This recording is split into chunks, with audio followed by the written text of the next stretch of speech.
Welcome to Whiskey Cast, cask strength conversation featuring news and interviews from the world of whiskey.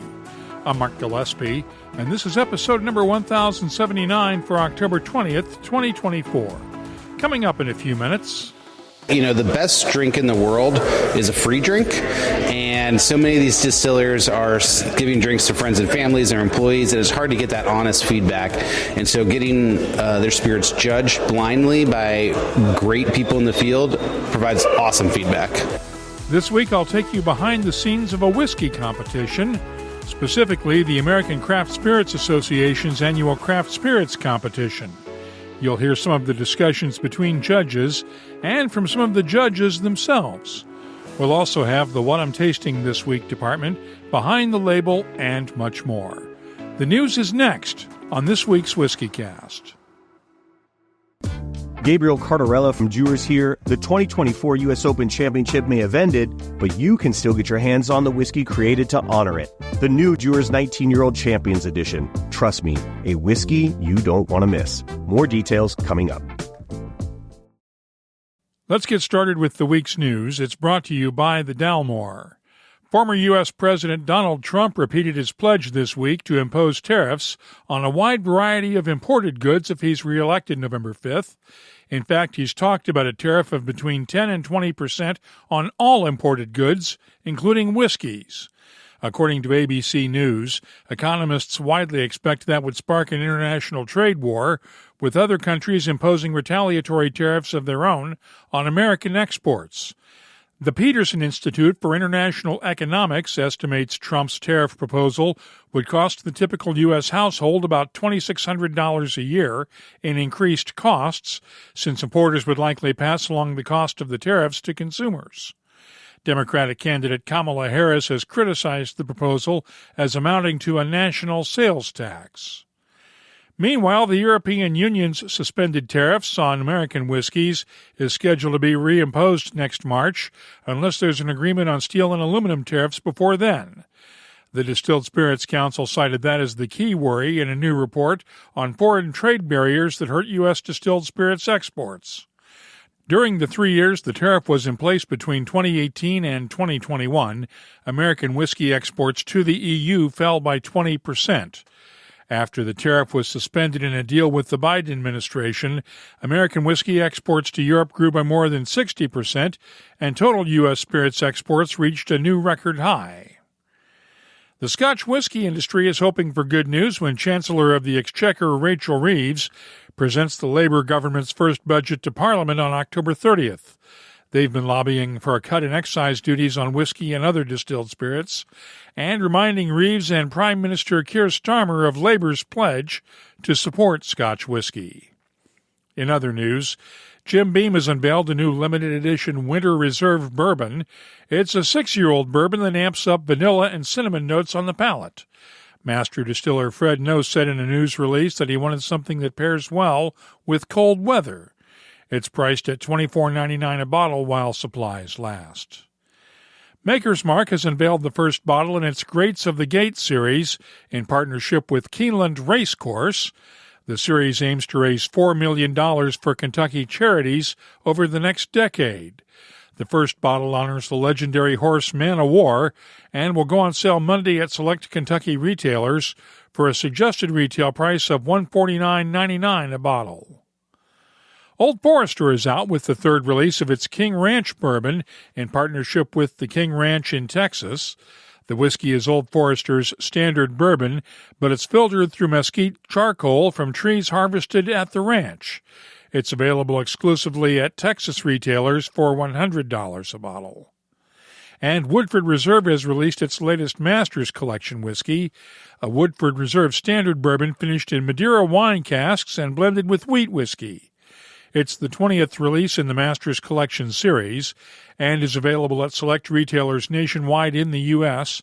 with a recommended retail price of $179.99 a bottle. Whistle Pig Whiskey has released the Boss Hog 11 edition. It's nicknamed the Juggernaut and is finished in Indian Tandai barrels. Each single barrel bottling is bottled at cask strength. The price is $600 a bottle through Whistle Pig's website. Elsewhere, Douglas Lang & Company is out with a new double-barrel bottling. This one blends single malts from India and Scotland, with 2 casks coming from each country. Only 2,000 bottles will be available globally, with a recommended retail price of £75 each. Bladnoch Distillery is out with its 2024 peated collection of 3 single malts. The whiskey comes from 2009, when the distillery ran for an entire year with peated malt. One is matured in an ex-bourbon cask, one in a Tokai wine cask, and one in a rum cask. They join the annual release of Alenta Reserve in the peated collection, and each one is priced at £200 per bottle. The Glasgow Distillery has released a peated whiskey range of its own as part of its small batch series. There's an Islay cask finish, a Madeira cask finish, and a Marsala wine cask matured single malt in the lineup. All 3 are available in the UK with a recommended retail price of £59 each. Kingsbarns Distillery has released its 2024 Distillery Reserve bottling. It's fully matured in ex-Oloroso sherry casks and bottled at cask strength 58.2% ABV. Only 3,000 bottles will be available. There's no word on pricing. Glengoyne has released the 10th edition of its Teapot Dram, which recalls the days when distillery workers were given whiskey twice a day, 3 times on Fridays, and younger workers would pour some of their drams into a teapot for older workers to enjoy on the night shift. It goes on sale Thursday through the Glengoyne website and at the distillery near Glasgow. Mossburn Distillers and Blenders has unveiled the new 12-year-old Mossburn Speyside blended malt, finished in Calvados apple brandy casks from France's Domaine DuPont. It's available in the UK, Europe, and the US for £65 or $90 a bottle. Impex Beverages has released the 4th edition in its Impex Collection series of independent bottlings. There are 5 single cask bottlings in the series, 3 from Scotland, a 14-year-old Dalhuin, a 14-year-old Strathmill, and a 12-year-old Benrinnes. There's also one from New Zealand's Pokeno Distillery and one from India's Indri. Prices range from $120 to $175 apiece. Jameson is out with a new triple release that adds chestnut casks to the usual ex-bourbon and Oloroso sherry cask mix. It's priced at $29 a bottle and will debut this month in South Africa, with wider availability in the UK, Ireland, the US, India, Poland, and Canada in early 2025. San Francisco's Anchor Brewing is no more, but its 2011 Christmas Spiced Ale lives today as Old Potrero Christmas Spirit.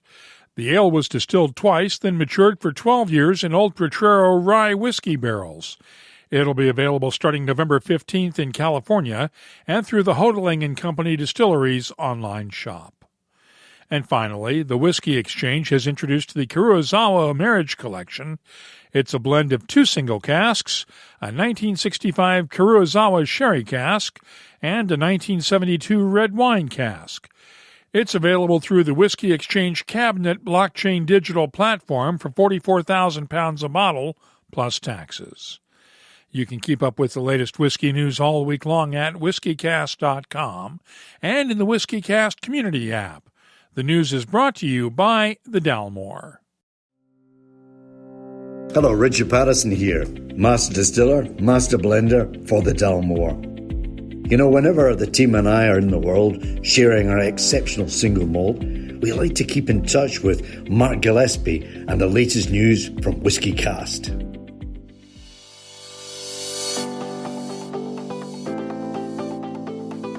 Let's open up the calendar now and see what's happening around the world of whiskey. Whiskey Fest is this Saturday night in Hollywood, Florida. The Whiskey Exchange has a Halloween barrel top tasting on the 31st at its London Bridge shop, along with a sherry and sherry cask whiskey tasting on November 5th at its Covent Garden shop in London. Sagamore Spirit Distillery has a Maryland-made release party at the distillery in Baltimore, Maryland on November 9th. That same day as Whiskeys of the World in Seattle, Washington. Whiskey Fest Chicago is on November 15th, and the World Whiskey Experience is in London on the 15th and 16th. Finally, tickets have gone on sale now for the New Brunswick Spirits Festival in Fredericton, New Brunswick, November 19th through the 23rd. I'll be there again this year and hope to see you there.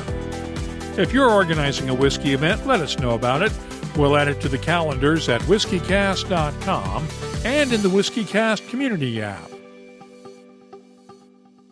Every year, Dewar's, the official Scotch whiskey of the U.S. Open Championship, rolls out a special limited edition whiskey to celebrate that year's tournament. The 2024 championship wrapped up in June, but the 2024 Dewar's 19-year Pinehurst edition is available now, and you don't want to miss it. This year's 19-year whiskey is double-aged, then extra-matured in rye casks, offering a rich profile with notes of pear and heather honey. There's a hint of spice in there, too, along with a dusting of cinnamon and cocoa powder. It's a sensory delight for any true whiskey or golf fan.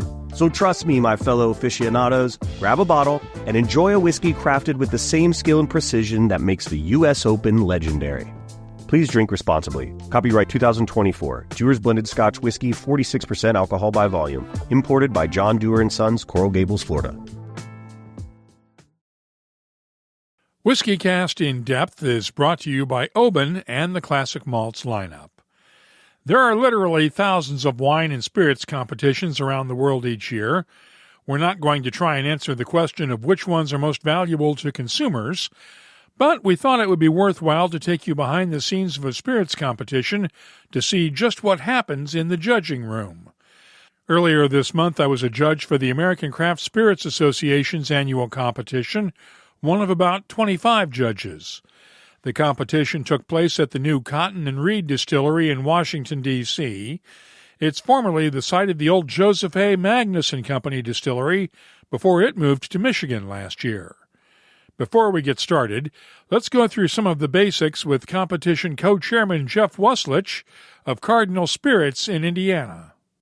It's a wonderful competition because it's done by distillers and for distillers, and I think we get a great group of judges, and I think that's what sets us apart. We have great diversity on our panel, so we have producers, we have educators, we have bartenders, retailers, distributors, educators, and so I think we have a really good group of people providing great feedback to our distillers to really help them improve their products, and then also, if they win awards, help market their products. Is it more about the awards or the feedback for these guys? When we talk to different suppliers and distillers, there's some that are always about the medals for sure, but they love to get that feedback, especially from experts, because, the best drink in the world is a free drink, and so many of these distillers are giving drinks to friends and families and employees, and it's hard to get that honest feedback, and so getting their spirits judged blindly by great people in the field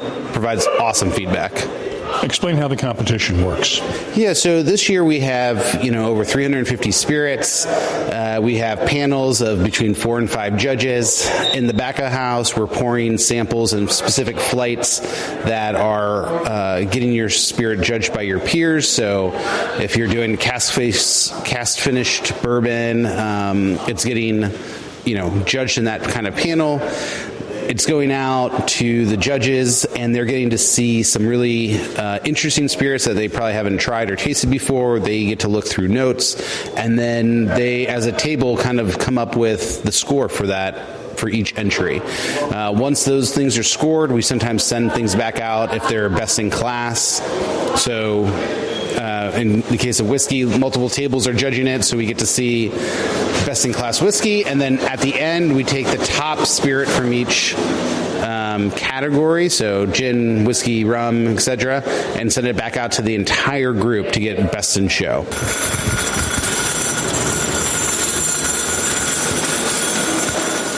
That's a rolling cart full of glasses, and it's a sound that permeates the judging room.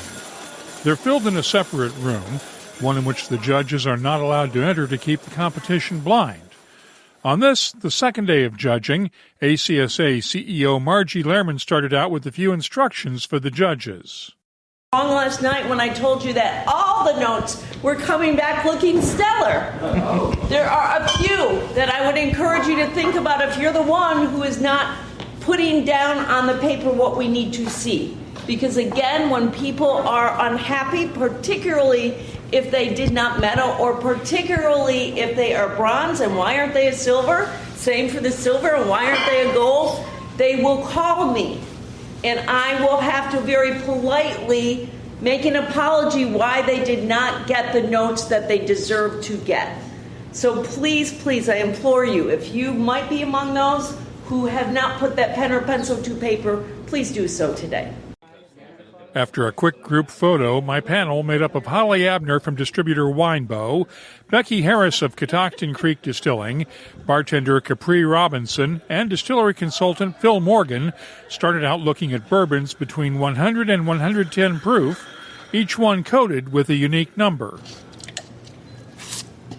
With around 65 samples on the first day of tasting alone, sipping and spitting is critical, along with frequent breaks for water and crackers to keep one's palate fresh. We spent around 2 minutes with each sample, evaluating it on the color, aroma, texture, flavor, and finish, filling out a score sheet for each sample with descriptors like characterful, singular, overwhelming, and thin for the palate concentration. Each sheet also has room for that all-important feedback. What are this product's strengths? Are there any standout flaws? And how could this spirit be improved? The judging is done in silence until all of the samples in the flight have been tasted, and it's time to discuss the findings. I went back to revisit it, and the first ones than I should have been. I had to go back and be like, wait, yeah. To him, and I really liked A. I really and B.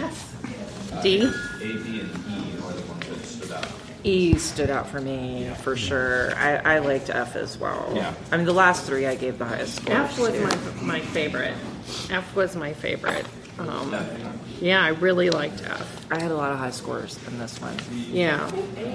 My favorite. D, like D did really well. Yeah. D did really well for me. The finish for me, it was like long and changing, and I really appreciated that. D? Yeah, for me. I didn't. But really they were like, yeah, I it didn't. that one. Yeah. Maybe I was being harsh. I didn't do any 70s though. I had nothing below. No, I did. 80. I did like. I gave F a high rating as well. I gave D my lowest rating. D was your lowest. Let me see what mine was. Yep. Yeah. Same. Yeah. Yep. Mine too. It's not. I mean, it's not bad spirit. It's just compared to the others. It's not. It's not a. Yeah. It's so nice to be able to have a flight like this compared to what we went through yesterday. Like the Breakfast of Champions. Yeah. Literally. Really nice. Yeah. Yeah, I had to get picky just because I was enjoying most of these. I was. Which was really nice. Yeah, I really didn't feel like, I felt like they were all silver and above. Agreed. Oh, for sure. Yeah. Uh-huh. Yeah. I gave out more golds today than I did all day yesterday. I know, actually, yeah, that is not a misrepresentation, I think. After each judge has shared their scores, one member of the panel collects the score sheets, while another tallies up the scores. The point scale for this competition is largely the same as many other competitions.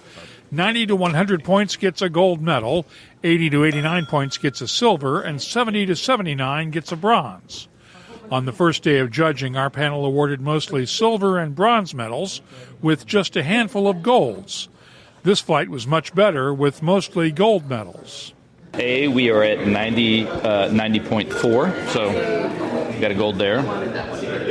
Yep. We are B, we're at 88.6. I don't know. I really like that one, and I sort of want to say that we should. I was low at 83. Yeah, we were 89, 87, 91, 93, 83.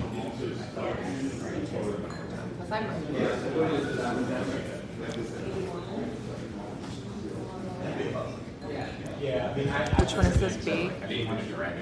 Yeah. I think it's 7. It's very nice. Just gold them all out. Give them all gold. Yeah.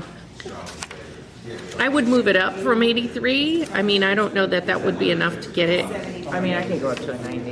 Yeah, I would probably go up to a 89, 90 on that. I mean, we don't have to change the numbers. They just said if you want gold, Then it's going to go to, it'll go to the next round of judging, so that other people can put their palate. Laws on it, so I would, yeah. Let's go ahead. I like that one. Bless you.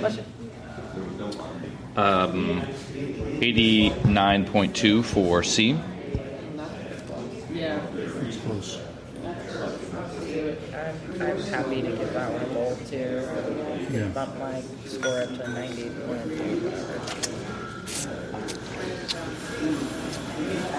Yeah. Okay. Gold.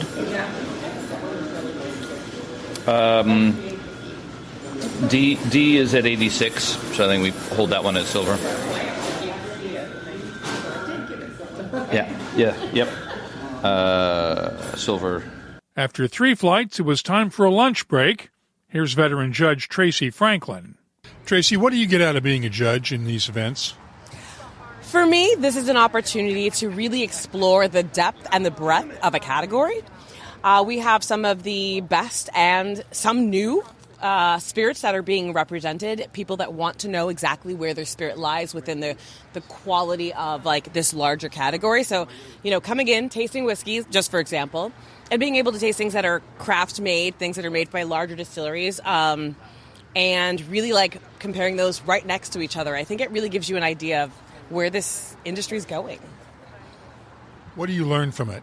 I learned that this is an incredibly diverse industry, and that there are a lot of people putting their heart and soul into their spirits and trying new techniques. And sometimes it's more successful than others.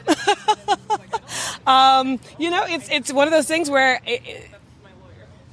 I think I'm learning a lot more about the spirits industry and how broad it can be and what you can do within it to really stand out and be a high quality spirit. Did you have any standouts on your panel? We did have some standouts. We absolutely did. And unsurprisingly, some of them completely unaged, just really well made, well distilled products that really stood out for us that I would drink no problem, like on my own, on its own. Yeah. Any stinkers? Yeah, there were some stinkers too. That actually stinkers. Yes.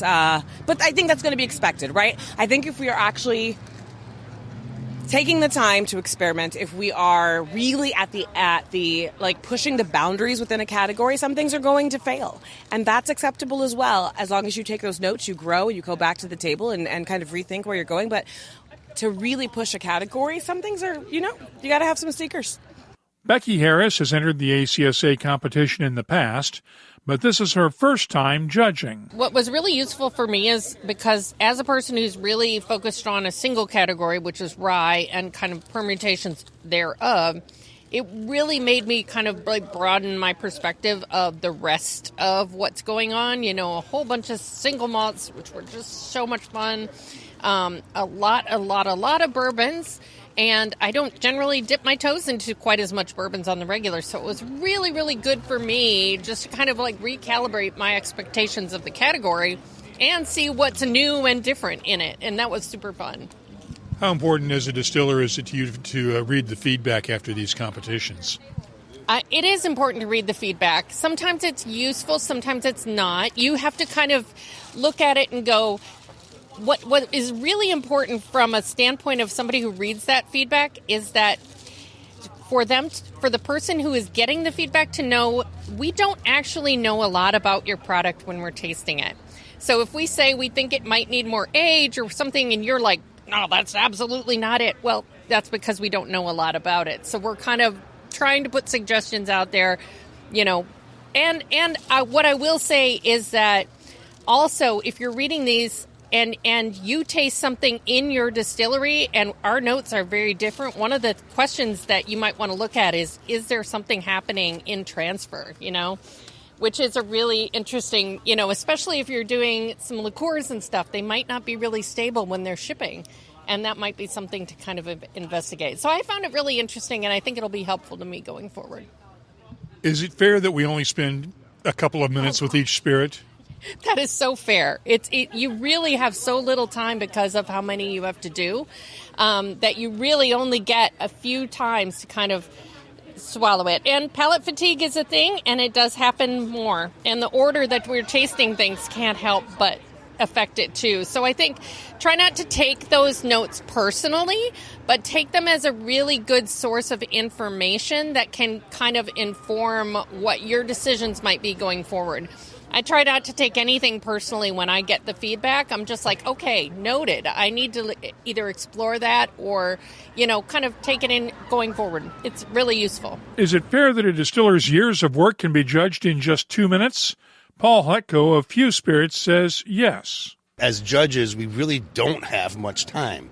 We have 2, maybe 3 minutes. But what you also have to remember as a producer is that your consumer has way less time than that. Your consumer is going to make their decision in 2 seconds, 3 seconds, tops. Do they like it? Do they not like it? They're not going to sit and look at it and go, why don't I like it? Or why do I like it? You've got a half a second tops to get that consumer on your side. So do we as judges have enough time to properly go over it? Maybe we do, maybe we don't. But in a commercial sense, we have way more time than your consumers do. After lunch, 2 final flights remain, Best of Whiskey and Best of Show.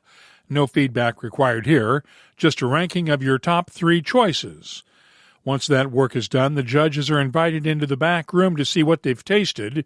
No results are announced, but it's a chance for judges to see spirits that particularly impressed them. The results of the competition will be announced later, closer to the ACSA's annual convention next March in Tucson, Arizona.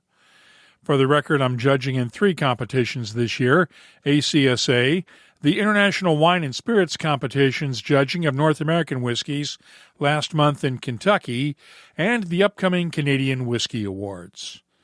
That's WhiskyCast in Depth, brought to you by Oban, a deliciously smooth single malt known for its coastal charm and Highland heritage, loved by whiskey lovers worldwide. Discover Oban's full lineup at malts.com.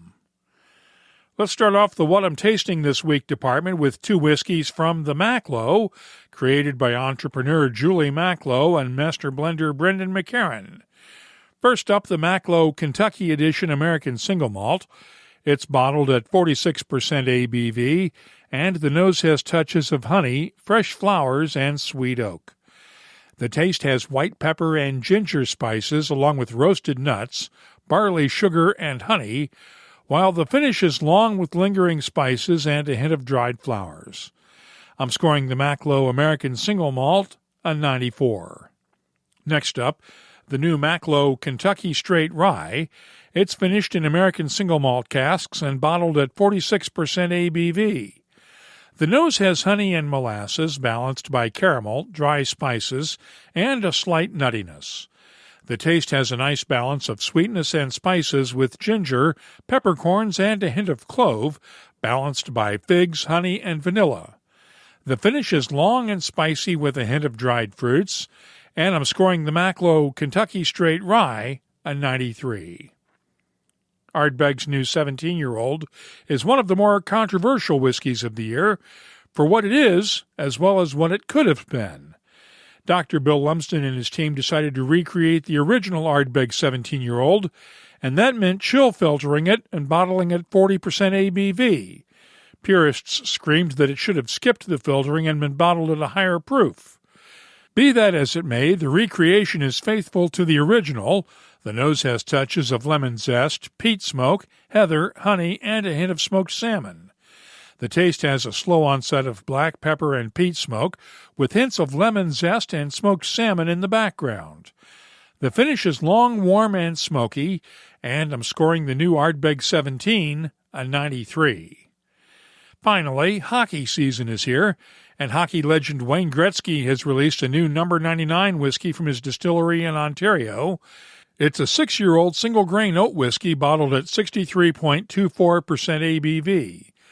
The nose is grainy with cereal notes, cocoa, and vanilla. The taste is full-bodied, dry, and spicy with cinnamon and black pepper, balanced by honey, oatmeal, and vanilla. The finish is long and dry with lingering spices. I'm scoring the number 99 single grain oats whiskey from the Wayne Gretzky Distillery a 92. I'll be adding these tasting notes to our searchable list of nearly 3,800 different whiskeys from all over the world. Check it out this week at whiskycast.com. Let's open up the WhiskyCast community app now and see what people are talking about this week. Our community segment is presented by Waterford Whiskey. I mentioned the controversy over the new Ardbeg 17 a couple of minutes ago. One of the comments came in from Scott at Memphis Trumpet in the app. It's just so much money for something that is chill-filtered and at 40% ABV. I understand that they're going for the nostalgia of those who remember the old 17, but that was long gone when I began my whiskey journey in earnest. That being said, I am a sucker for most things Ardbeg. And the Tracer Bullet responded with this: feeling the same way on this one, 17 years old, bottled at 40% for close to $200 a bottle. That's a hard sell for me, and I'm like you. I love my Ardbeg. I poured a dram of Old Pulteney the other night from a bottle I filled at the distillery back in 2011 and posted a photo to social media. It was a 14-year-old ex-bourbon cask bottling and generated a lot of interest.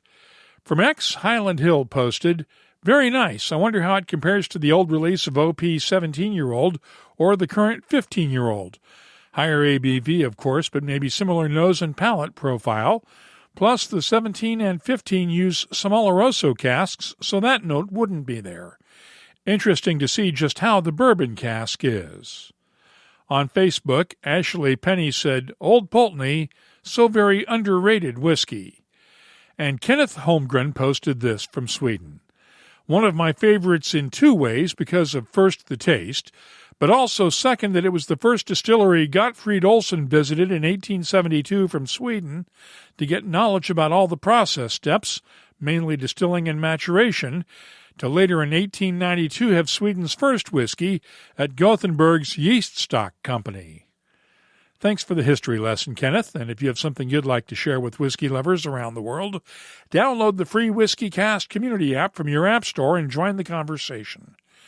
You can also find us on X, Threads, Facebook, and Instagram at WhiskyCast.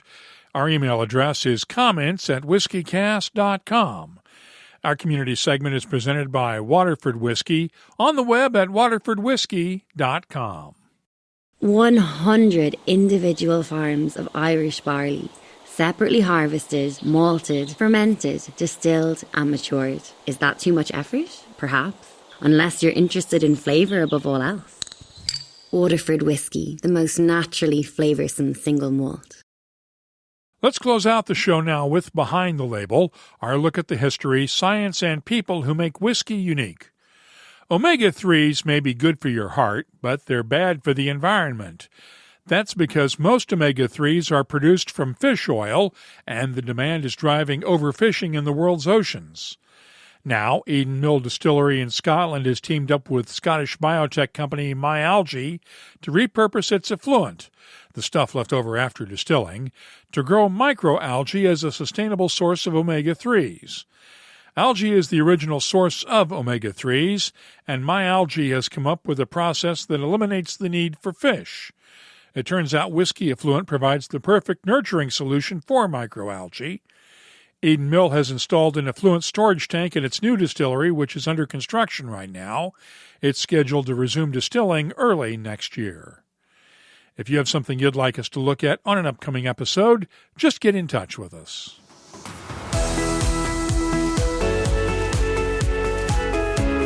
That's all for this episode of WhiskyCast. You'll find links to the stories in this episode in our show notes at whiskycast.com. That's also where you'll find the latest whiskey news, my tasting notes, the calendar of events, the whiskey photo of the week, and, of course, a complete archive of past episodes going all the way back to 2005. Get in touch with us on X, Threads, Instagram, and Facebook at WhiskyCast, or you can use the WhiskyCast community app. Download it today from your app store. Our email address is comments@whiskycast.com. The 2024 release of Dewar's 19-Year-Old Champions Edition is out now. Available at Dewars.com. Get it while you can and appreciate every double-aged rye cask finished dram. Please drink responsibly. Whiskey Cast is a production of Cask Strength Media, copyright 2024, and comes to you from the charming, yet regrettably dry town of Haddonfield, New Jersey. I'm Mark Gillespie, reminding you that when you drink, please drink responsibly. Thanks for listening.